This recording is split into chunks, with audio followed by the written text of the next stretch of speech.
Welcome to Mooney Reads. My name is Beck, and today I'm going to be doing the Contradictions Book Tag. This tag basically focuses on potentially contradictory book opinions that you hold. I'll put the original creator in the description so you can check out that original video, but I'll just get started. The first prompt in this is, I love this genre but didn't like this book. And for this, I have two queer fantasy graphic novels. In general, I read a lot of queer graphic novels, a fair amount of fantasy graphic novels, and there's a lot of overlap there too, but there are two that I didn't really like. The first book is Moonstruck, Volume 1. This is a comic that focuses on a werewolf who is falling in love with another werewolf. There's also another element surrounding one of her friends that's in here as well. I really liked the idea for this. There were a lot of good things in it, but it just wasn't really fleshed out very well, I don't think. There was a lot of potential for it to be more developed, and I think that's what was frustrating to me. I didn't really see the connection between the characters, and it just seemed like some of the things just happened really quickly. I really think that it could have been done better, and that was really my main problem with it. It's not a horrible book. In fact, I'm sure some people like it. It is really cute. I like the idea of it. The artwork is good, but it was one that was just kind of disappointing. The other one that I have is Super Mutant Magic Academy, and this one, part of my lack of enjoyment of it was partly my fault for not reading more closely what the book was. This is a collection of comics. It's not one cohesive book. That being said, there was a whole lot in here that I didn't really get. There wasn't really much of a linear story until closer to the end of it. And I'm not really even a plot person, so typically that kind of thing wouldn't really bother me, but there was just so much happening, and some stuff I just really don't think that I got, and part of that was on me. And another piece of it too is that some parts of this just aged really poorly. I can't think off the top of my head when it was released, but I think it was early 2000s, late 2010s, and it unfortunately shows in some parts. So I was not really thrilled with it. But again, I feel like it's something that could have been done a lot better. The parts at the end where we really did see a plot start to happen was really good. So I think if the author leaned into that more, or perhaps since it was a comic series, perhaps she developed more, it would be nice to see kind of where she could go from there. Because I think that it could be something good. It is an interesting story, or idea. It's literally just a school for magical kids, and there were some neat little tidbits here and there that happened. So again, there was the potential, but it didn't really follow through. The next prompt is, I rarely read this genre, but I loved this book. And for this, I have 3 books. So my first book is a horror book. I've been a little bit scared to get into horror as a genre just because I have particularities with horror movies, and I've dipped my toes in here and there with, stretched out throughout the years. But one of the best books, definitely the best fiction book that I've read this year, was Summer Suns by Lee Mandello. I will never shut up about it because it's incredible.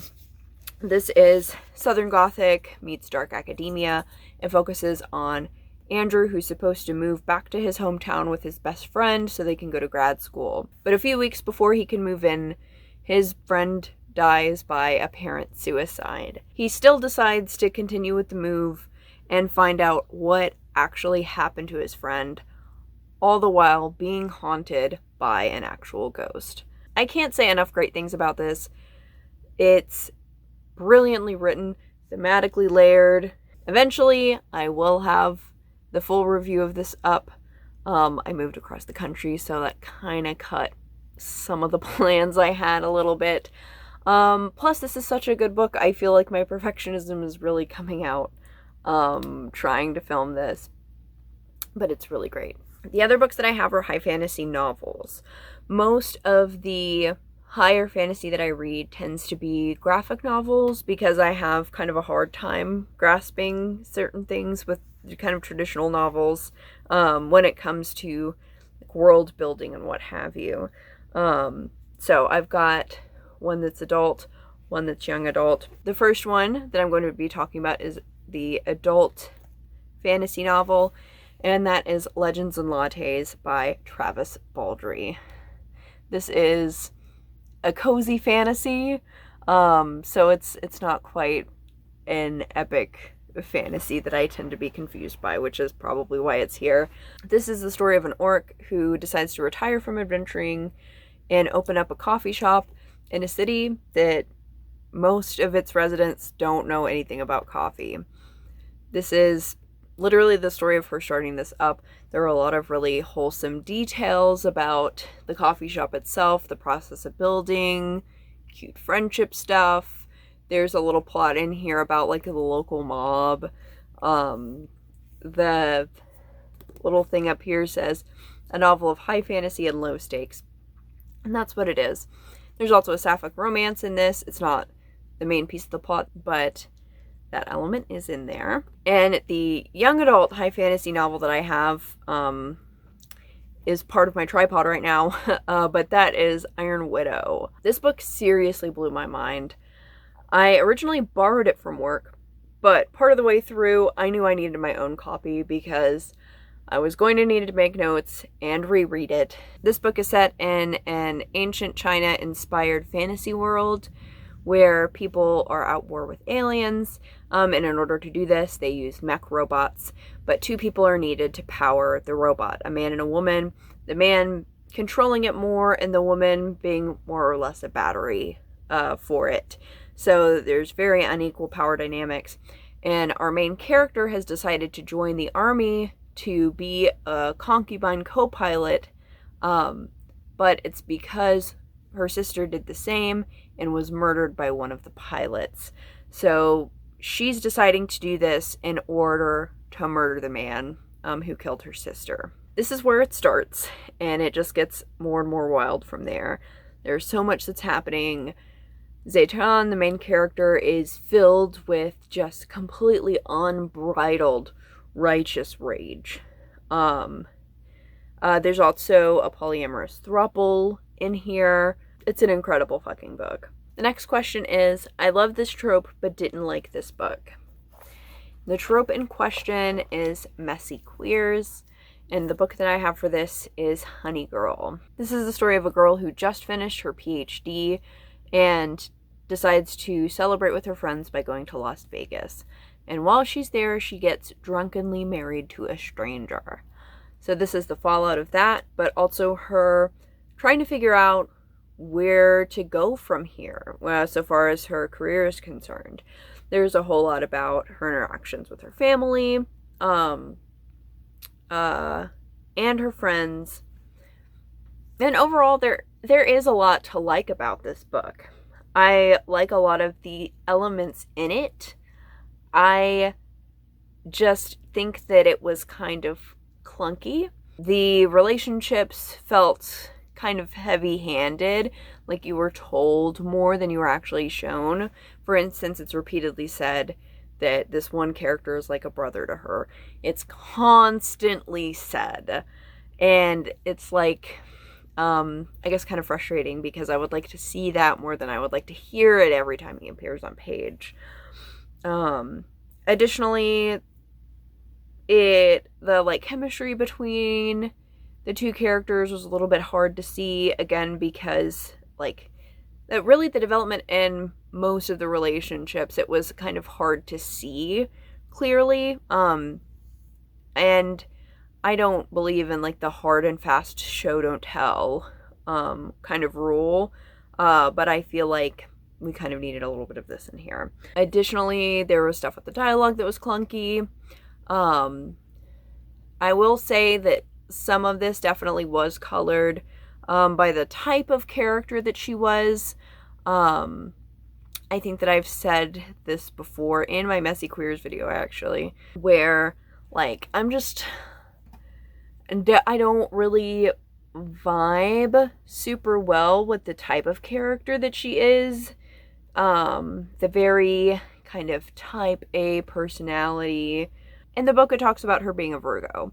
And I'm kind of disappointed that they didn't, like, talk about her full chart, because I know she has a Pisces placement in there that's fucking her up pretty bad. And I think that contradiction within her is not doing a whole lot for me personally in the way that she acts. So part of me disliking Honey Girl was kind of like my own personal preferences, basically, but a part of it was also execution. The next prompt is, I hate this trope, but I loved this book.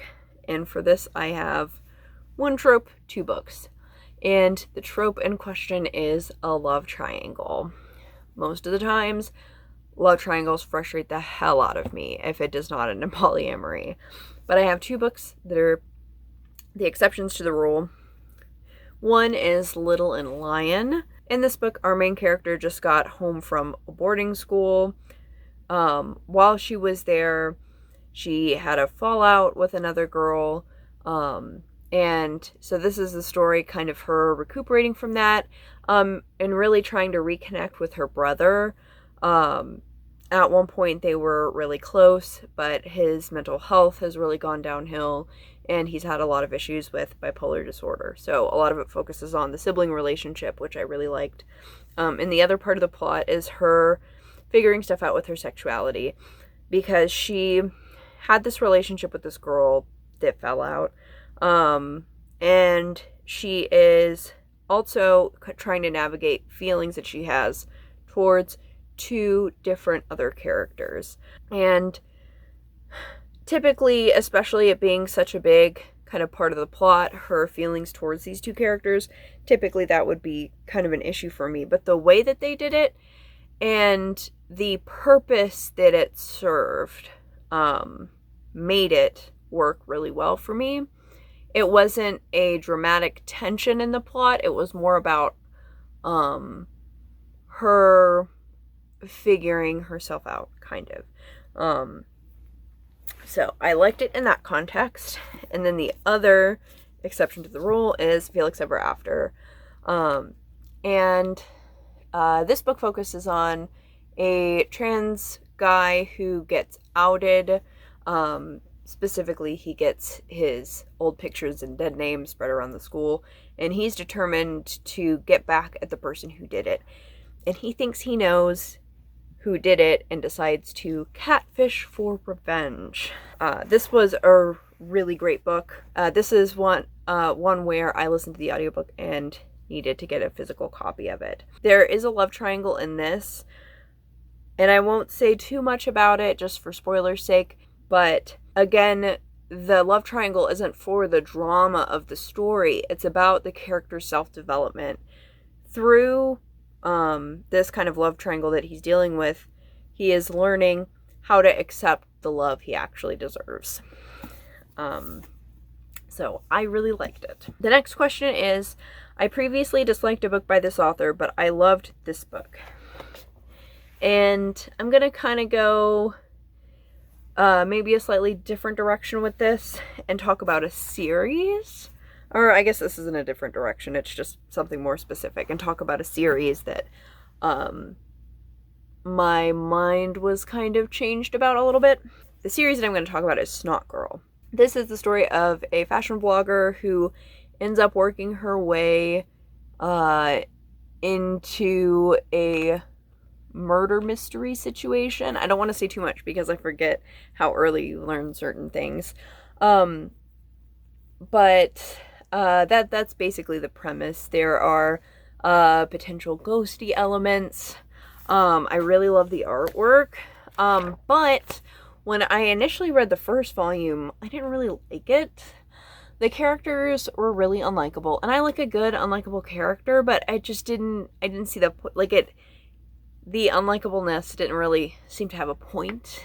It felt like, I don't know, I was just not really immediately taken with it. I didn't know what to think about it. But after reading, oh, this is volume 1, sorry. When I started reading volume 2, I kind of changed my mind about it. I think getting further on into the series, and getting to know the characters more and seeing what direction, I guess, the plot was headed, that kind of made me change my mind about the series some. So I went from being like barely 3-star, like even that felt like a lot, to actually like pretty decently enjoying the series. And I think that if I continued the series, I would probably like it more, assuming the trajectory keeps going in a positive way.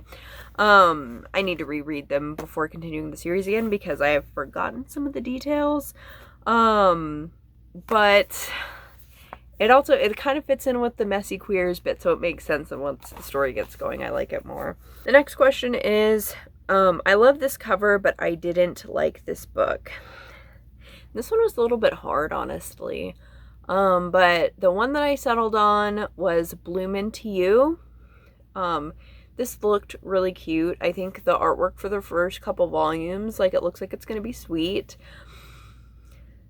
But I really didn't like it. There was weird power dynamic stuff happening. One of the characters, like, it seems kind of coercive. Like, it just, the pieces of it that were just severely not cute. I actually sold my copies and stopped reading the series. I only got through the first 2 volumes. Next, I didn't like this cover, but I loved this book. And I have 2 for this one. First book that I have is Perks of Being a Wallflower by Stephen Chbosky. And I actually reread this earlier this year, and this is great. This is one of my like longtime favorite books. However, this particular copy, the majority of it is just like neon green, and you can't even really see the title. It's just really, I don't know, I don't really like it. Maybe if the picture were more prominent, it would be better. I mean, not really by much. I don't understand why they chose that. This is actually one of the few instances where I like the movie cover better than the regular cover. But I adore that book. For those who somehow live under a rock and never heard of Perks of Being a Wallflower, this focuses on Charlie, who is just entering high school.